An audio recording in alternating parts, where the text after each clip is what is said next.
Okay, here's what we did to tweak this unit out to get that ball to go in there so cleanly. On this particular unit, we took enough shims out of the lower support down here to get the ball lift at the right angle. And if you notice, a little bit of thread showing. Now, I'm not saying that's going to be like that on every machine. The best thing to do is before you put all your belts on and hook everything up is just drop the ball lift in there, put a ball in and see where you're at. For every 1/4 inch that you want to pull the pulley back to give the ball some clearance, you take one washer out down here. And it's going to bring this whole pulley to the rear of the machine about a 1/4 inch. And then what you do is, let me move the camera a little bit. The rubber stop over here that you would adjust the height with. You could adjust your height up and down to get your clearance over top of the ball and get the exact angle on the ball lift that you need that way. These are our new links. There's no flex in these links at all. So like when the ball's rolling up and if the belt happens to cock to one side, because the ball lift's maybe not centered right or something, the whole ball lift isn't going to move. These things are too stiff, so you won't get belts popping off and things like that if you put these links on. You're not going to get belts popping off any more than you would with a humpback, than you would with a kicker or a PBL, but you know, it's possible on those units, it's possible on these. Anytime this belt twists or cocks to one side and the ball's rolling up, it's going to walk off the pulley, or try to. And once the belt cocks a little bit, the pressure, the downward spring pressure on the ball lift, it's going to flex the whole ball lift one way or the other, depending on which way this is twisted. Well, these new links will prevent that. Take note of the shock absorber. Let me move the camera. The nut is pretty much up toward the top. There's a little bit of thread shown, and the bracket's upwards, and the shock is on the number 2 side. So that's where you want it. If you put offset shafts in, which you're probably going to need if your machines are off just a little bit, you're going to need offset shafts with this type of link because you're not going to flex to get into the machine. Most likely you have enough clearance between machine and machine where you could put one offset shaft in from the opposite direction that the shock is on. This way you have access to the nuts. And the lower offset shaft that goes on this link on the bottom, put it in from the other way. And this way it's easier to line the ball lift up. Another thing that's going to happen when you adjust this lower support down here, when you bring that bottom pulley of the ball lift towards the rear of the machine a little bit, you're going to be able to lower your ball lift with your bumper over here on the side, right here. And when you lower it, the whole ball lift is going to get closer to the up rails, and you're going to get more pressure on the ball. So before you make final adjustments on anything, just drop the ball lift in before you put any belts on. Make your adjustments with your lower support and your Christmas tree height adjuster right here, and you can see exactly where you got to put the ball lift. I mean, there is no guesswork. Either the ball clears and goes in, or it doesn't, and you make your adjustments. Then put your belts on, tighten everything down, and you're all set.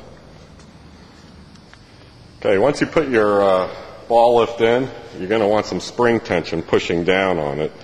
These springs right here, these are your old kicker springs. There's a chain assembly which comes to the unit. Just hook it up to your center bracket, run the chain back, and there's these links that get bolted to the machine. You have, on an 8230 machine, you have existing bolt holes. That's where your trouble light system used to be. We've got an extra bracket on here for something else, but the upper set of bolt holes will be fine. And you just run your springs back, and that'll push the tension of the ball lift down. And that's what you want to do with that spring assembly. On an 8270 machine, you've got an existing bolt right here. What you can do is just take that out and forget these 1/4 inch bolts. They're good for like the 8230 machine. You could use these 1/4 inch bolts.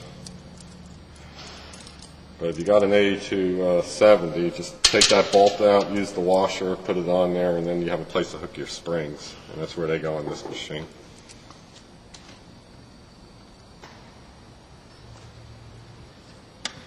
The only other thing I want to show you is our paddle.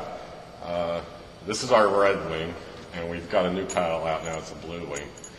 The red wing, the difference between the two is the red wing's got some flexibility to it, and I kind of like the red wing for that reason.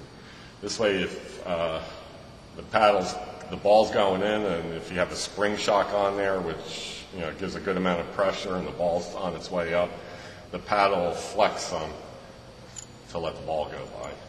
If you've got a wider machine or a normal machine, leave these red pieces on because they're kind of beveled out here, and it'll give a little more area for it to hit the pin out. If you've got a narrow machine, take these red pieces off, and the paddle is concave, so the ball will center easier. The only difference between the red one and the blue one is the blue one's real stiff. It's kind of like the original equipment stuff. Some people like that, and if you've got light ball sensors, it's a good paddle to have. If you get a pin jam with a pin inside the exit, and it's situated like this, and the paddle comes over, it's actually the rudder arm which is hitting the head of the pin out of the exit. If you take too much pressure to knock it out usually, but if you get into a paradox where the pin gets stuck there and it won't hit the paddle won't hit the pin out, and it kind of the head of the pin kind of wedges between the ring here and the paddle. What you need to do is just shim your paddle down a little bit. Okay, on this particular machine here's your cross members holding in your whole rudder assembly. We put washers in here, and that pitches the paddle down a little bit. And then what happens is if you're getting a pin in there, it's a little hard to knock out. The rudder arm is lower, and it'll come up under the head of the pin and just push it out like a cow plow real easily. So you might have to put some shims back there. Take note when you put your paddle on.